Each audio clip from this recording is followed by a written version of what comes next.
Vamos a hablar de narcolepsia. Comenzamos con el testimonio de uno de los pacientes de la clínica de sueño. Vamos a escucharlo.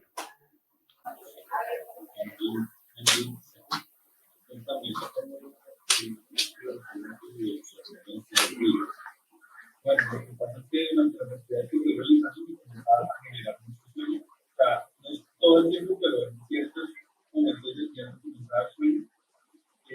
Cuando me da mucho sueño, o sea, lo que prefiero es como acostarme un rato, no duro más de 4 o 5 minutos durmiendo y cuando me despierto es como si hubiera dormido toda una noche. Para ese poquito de sueño. Y es incontrolable, es como un ataque de sueño. Sí, ya llega un momento en que en verdad, por más que yo quiera hacer la actividad y todo, me es muy difícil. Hay ocasiones en las que yo lo soluciono como parándome a dar una vuelta, y eso vuelve como que efectivo. Pero vuelve a recaer. Exactamente, es como si se acumulara. ¿Pesadillas? No, pues lo que comentaba antes era que hay momentos en los que sí me quedo como cuando estoy durmiendo siento que no me puedo mover. Pero no, o sea, la verdad no sé si ha sido durante el sueño o cuando estás despierto. Pero es en la noche. Sí, señor. ¿Te angustias esos episodios en los que no te puedes mover? Claro que sí, es una sensación como si me tuvieran amarrado. Okay. Y los episodios de la caída, de las caídas que te dan, o la pérdida de la fuerza, con la risa, ¿cómo son? Bueno, desde eso lo he comenzado a sentir como alrededor de hace 4 años, comenzó en las rodillas, entonces cuando me hacen reír, comenzó a tener como debilidad en las rodillas, como si no pudiera sostenerme, entonces las piernas me tiemblan muchísimo. Ahí fue cuando lo comencé a sentir, ya ha ido evolucionando y lo he sentido en las manos, entonces me ha pasado el hecho de que cuando estoy riéndome, si estoy manejando y me hacen reír, pierdo como la solidez al coger el volante, por ejemplo. Y ya me pasó en un cierto momento en que yo tenía un vaso y se me cayó. Escucharon un chiste y te reíste. Sí, toda la fuerza. Y la vez que ibas caminando y te caíste, ¿ibas bien? Sí, iba bien. ¿Te hicieron reír? Sí, señor. Habíamos salido a almorzar en donde estaba trabajando y comenzamos a hablar y la risa fue como tan incontrolable que llegó el momento en el que me caí. ¿Perdiste conocimiento? No, señor. ¿Te golpeaste duro? No, el golpe no fue duro, porque digamos que ahí lo que sirvió fue que las personas con las que iba me comenzaron a sostener. ¿Y la gente qué decía de eso? La gente siempre les ha parecido es un chiste. Les parece algo como que lo que siempre me han dicho es como usted parece un viejito. Le toca ya tomar hasta pastillas para que no se caiga cuando está riendo. Pero ha sido más feliz. Sí. Y vienes al examen hoy, ¿por qué? Porque la somnolencia ha empeorado. He comenzado a sentir que sobre todo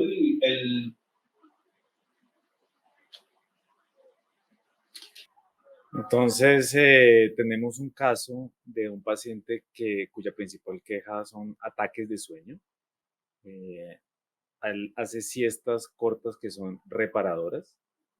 Episodios que describe de pérdida del tono postural, lo que él cuenta de las rodillas, que tiene debilidad en las piernas, secundario a estímulos emocionales cuando le cuentan un chiste, que son crisis de cataplejía, y episodios de parálisis del sueño, que es lo que él relata cuando se siente que lo están amarrando.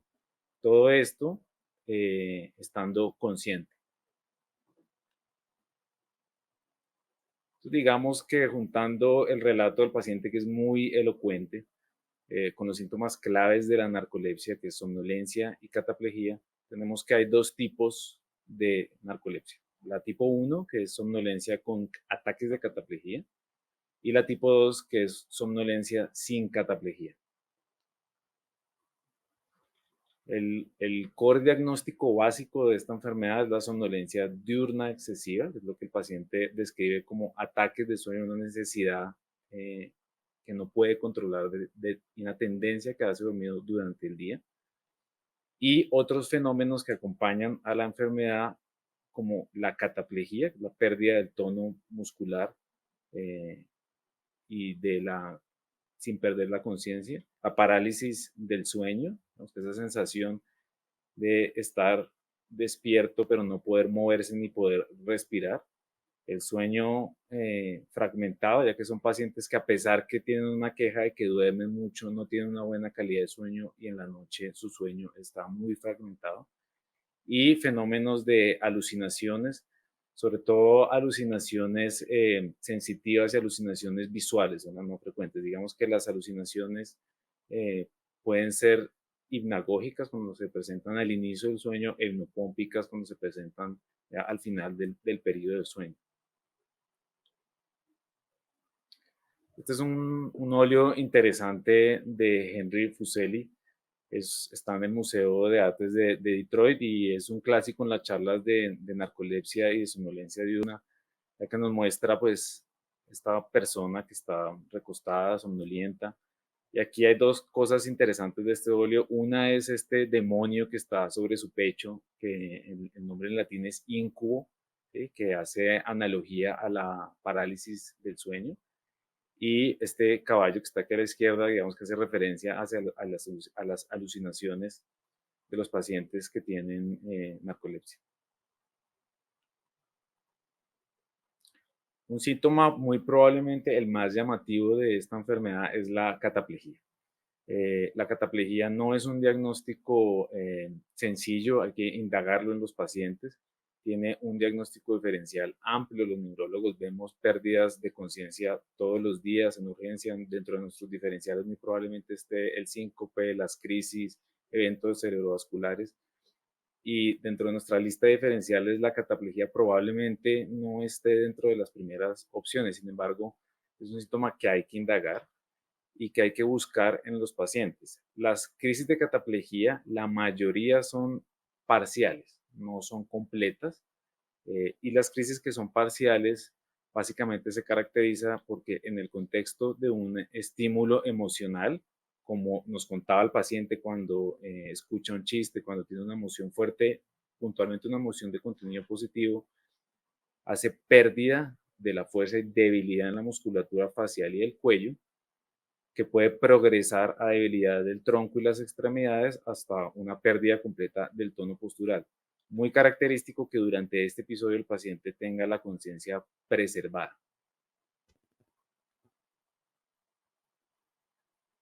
Volviendo al relato de nuestro paciente, él lo relata muy claramente, dice que su síntoma de cataplejía es que se le caen las cosas de las manos o que tiene debilidad en las extremidades. Sin embargo, puede haber otro tipo de relatos que le sugieran a uno este diagnóstico, como por ejemplo que la expresión facial cambie con ciertas emociones al reírse, cuando le cuentan un chiste. Normalmente es un episodio que dura segundos a minutos, típicamente, se resuelve. Y desde el punto de vista semiológico, para los neurólogos y en general como médico, puede ser un dato interesante que al ser una intrusión de la atonía del sueño REM, ya del cual hablaremos más adelante, una intrusión del sueño REM en el estado de vigilia, hay una pérdida de los reflejos musculares, de los reflejos tecnomusculares. Un punto importante es que la cataplejía no es, si bien la causa más frecuente de cataplejía es narcolepsia, las crisis de cataplejía también han sido descritas en otras enfermedades. Menos probable, pero han sido descritas. Para comentarlas sucintamente, las enfermedades de depósito tipo Niemann-Pick, en el cual un 10% de los pacientes tienen cataplejía, en neonatos, se puede ver crisis de hiperplejía, que son pacientes que con el estímulo sonoro tienen una respuesta mioclónica positiva exagerada, el síndrome de Coffin-Lowry, que son pues ya mutaciones complejas asociadas asociadas al cromosoma X, pacientes más complejamente enfermos con dismorfías. Y una causa importante que también vemos en los escenarios de urgencias son las crisis de pseudocataplejía.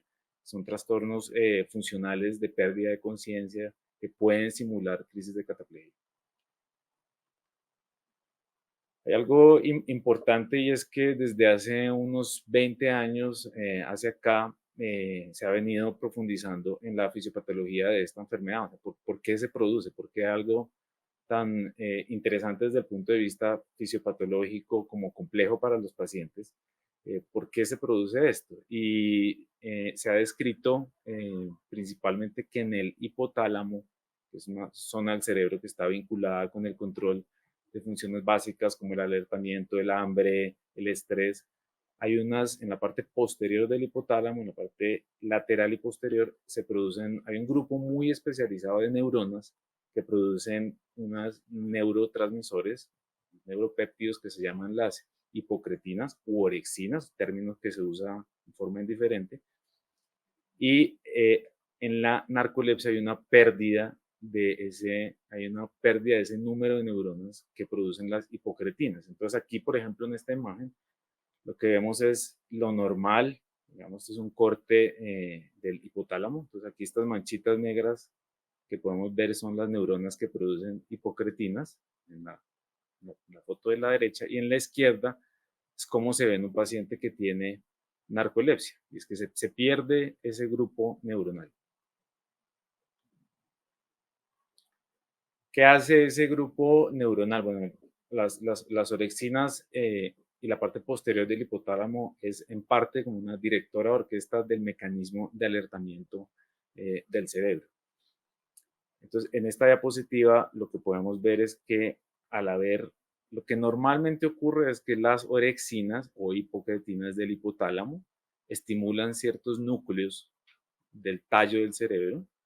Estos núcleos liberan varios neurotransmisores como la acetilcolina, la histamina, la dopamina, la serotonina y la norepinefrina, las cuales a su vez estimulan la corteza frontal, la corteza del cíngulo y producen el alertamiento, el estar despiertos. Al perderse las orexinas, digamos, perdemos ese estímulo inicial, se pierde el mecanismo básico del alertamiento y el paciente eso se traduce clínicamente en somnolencia. Y otro fenómeno interesante de la pérdida de orexinas es las crisis de cataplejía. El mecanismo fisiopatológico de las crisis de cataplejía básicamente es que ante un estímulo emotivo positivo se produce digamos, una activación de la corteza prefrontal medial y de la amígdala, que son las zonas del cerebro involucradas una de las zonas del cerebro involucradas en la regulación de las emociones. Normalmente, digamos, la presencia de orexinas básicamente inhibe la generación de sueño REM. Al no haber orexinas ante un estímulo emocional, digamos que se pierde esa inhibición del sueño REM y el paciente puede presentar una intrusión del sueño REM en el periodo de vigilia. Clínicamente esto se traduce como crisis de cataplejía. Digamos que ya entrando en por qué se produce esta enfermedad, hay un componente genético, una predisposición genética y un factor ambiental. Digamos que si bien el componente genético no es tan fuerte, tan cargado como en otras enfermedades como el Alzheimer o la esclerosis múltiple, sí se ha visto que los pacientes que tienen narcolepsia tienen un riesgo 1 o 2% mayor de presentar narcolepsia en un familiar de primer grado. Se ha asociado, hay una asociación genética muy fuerte con el haplotipo HLA 0602, que está presente en el 98% de los pacientes con narcolepsia. Sin embargo, también se puede encontrar en pacientes sanos. Y se ha visto recientemente, ha adquirido digamos, mayor fuerza una hipótesis, y es que haya una mediación autoinmune de la enfermedad, específicamente autoinmunidad inducida por células T.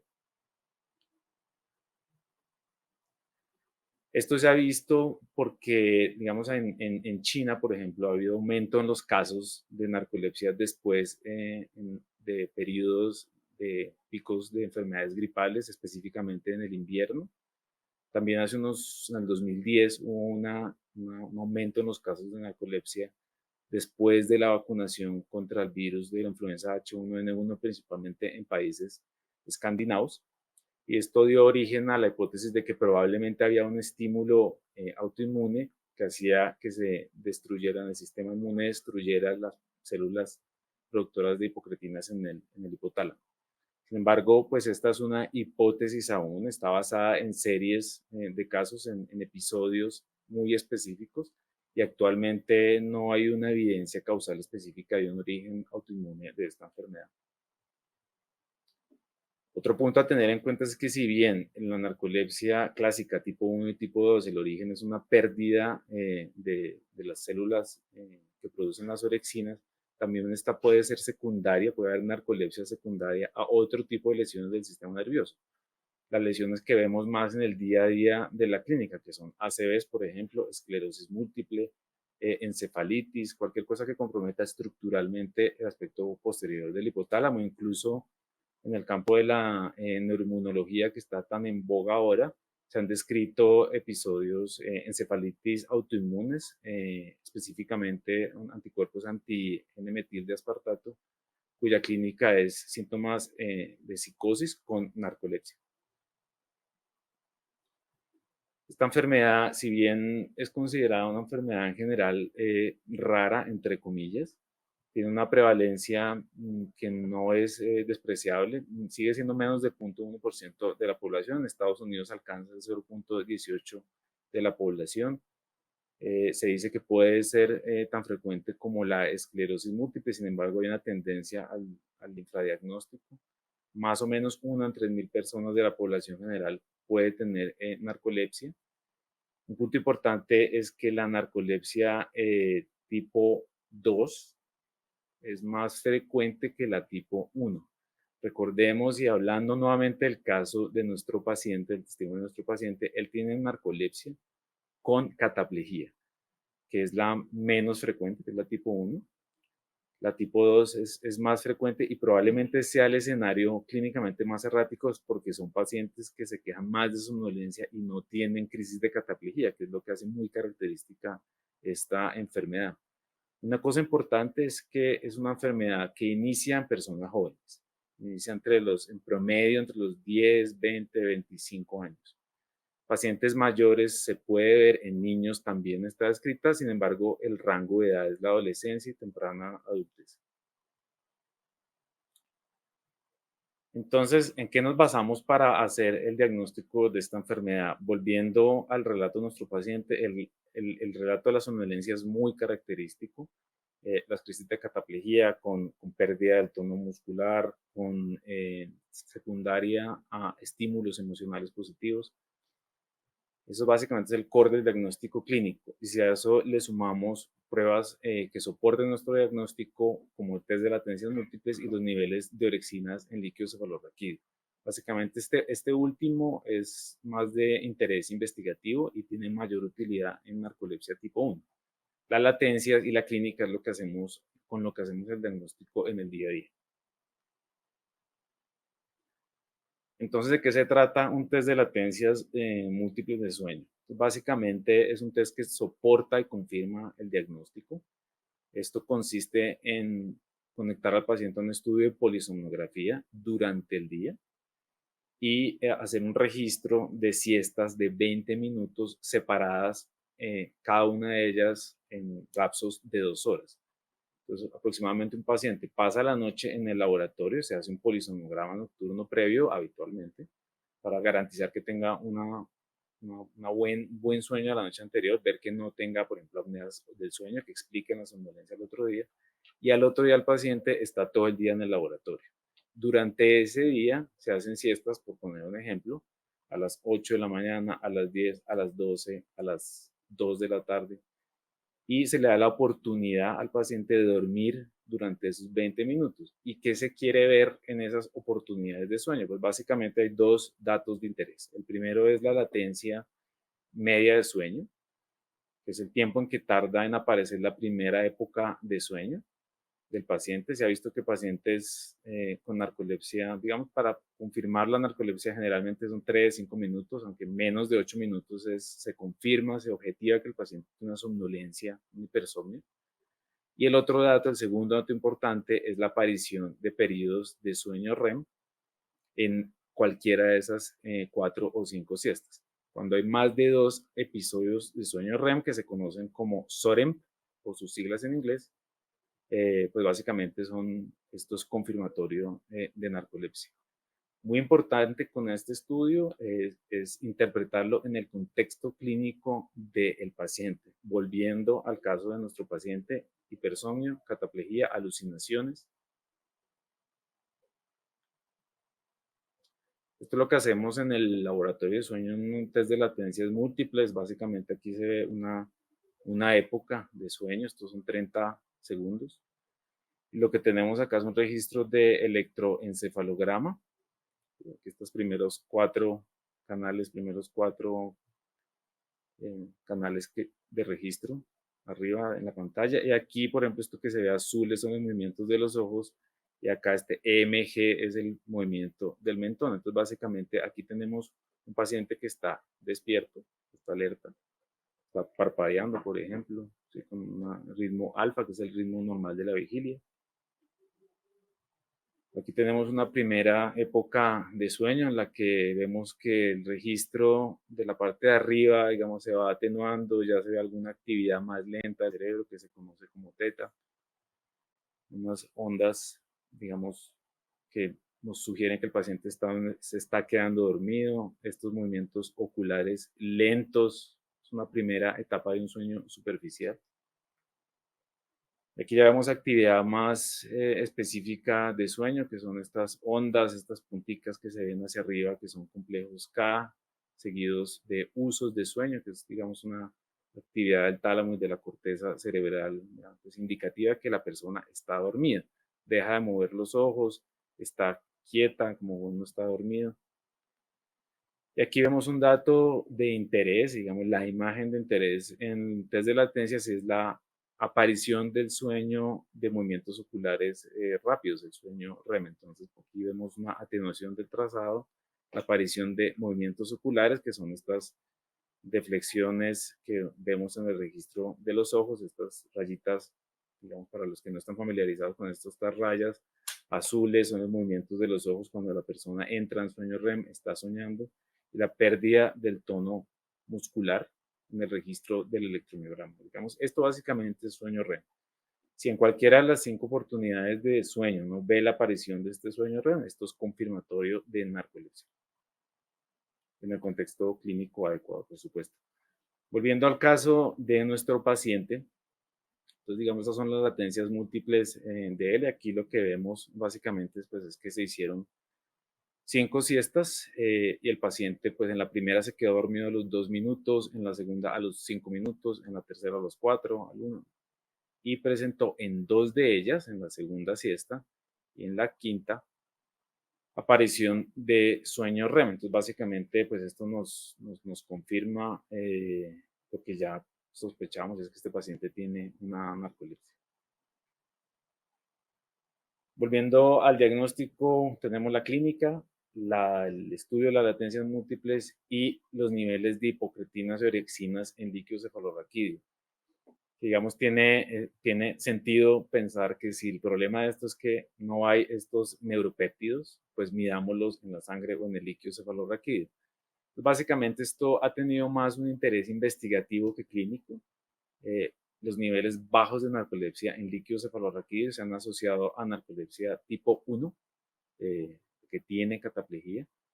Y lo que se ha documentado es que pues generalmente los niveles son menores de 110 picogramos mililitro.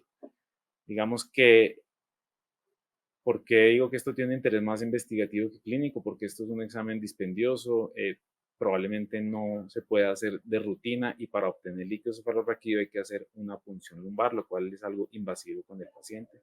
Entonces, digamos que esto es algo útil para tener en mente, sin embargo, no es algo que hagamos de rutina.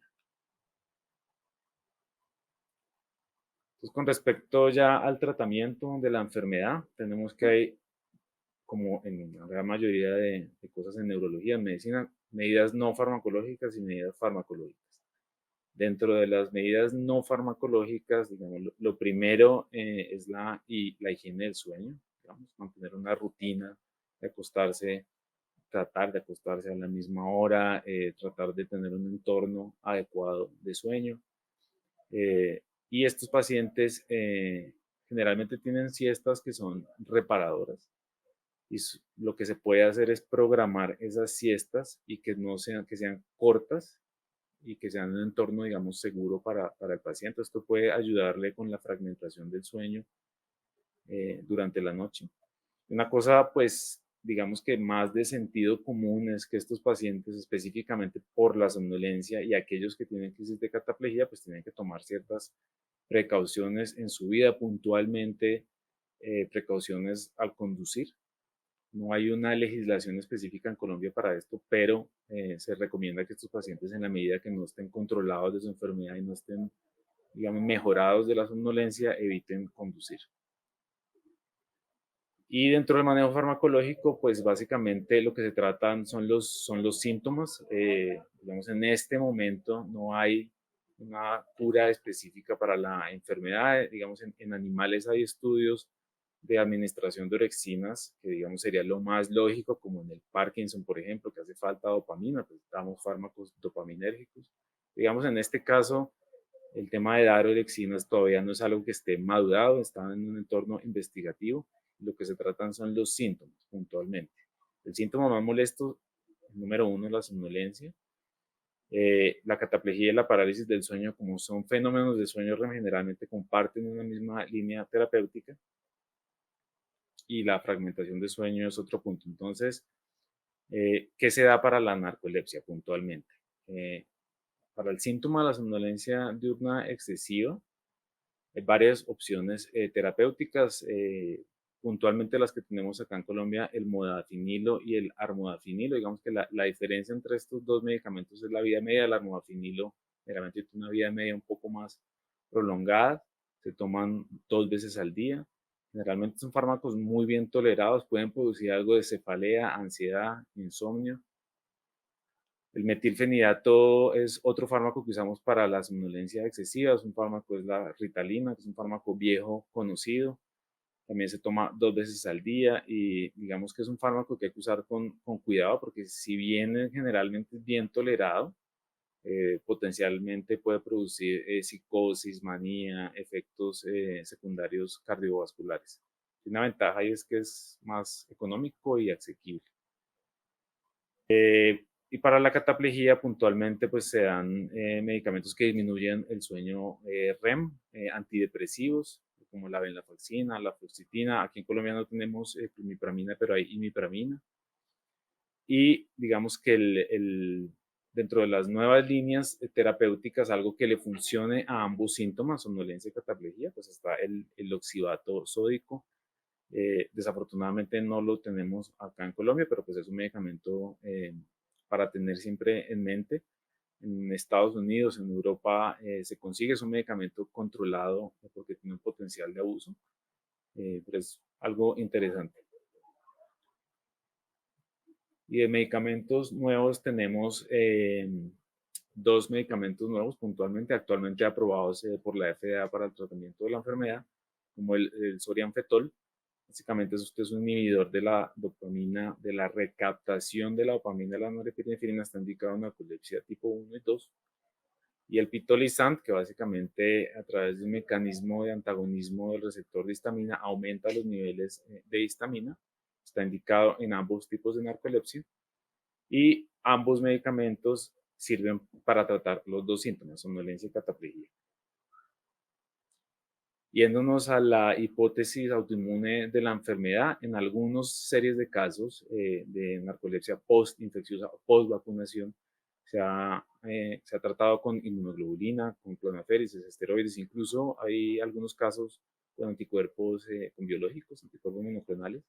Sin embargo, los resultados son limitados y pues basados en una evidencia limitada. Un punto importante para los pacientes y para recalcar las precauciones al conducir puntualmente es la somnolencia no tratada, no solo por narcolepsia, sino por cualquier otra patología en general. Puede producir un riesgo, un aumento de la accidentalidad, lo que se sabe. Y estos pacientes deben tener mucho cuidado al conducir. Ya para terminar nuestra charla y antes de escuchar sus preguntas, conclusiones grandes de esta charla, la narcolepsia es una enfermedad rara, sin embargo hay que sospecharla, hay que tenerla en mente. Se caracteriza por somnolencia y cataplejía, la narcolepsia tipo 1. Su base es la pérdida de neuronas que secretan orexinas o hipocretinas en el hipotálamo. Su diagnóstico se basa en la clínica y en test de atenciones múltiples en el laboratorio y tiene tratamiento farmacológico y no farmacológico.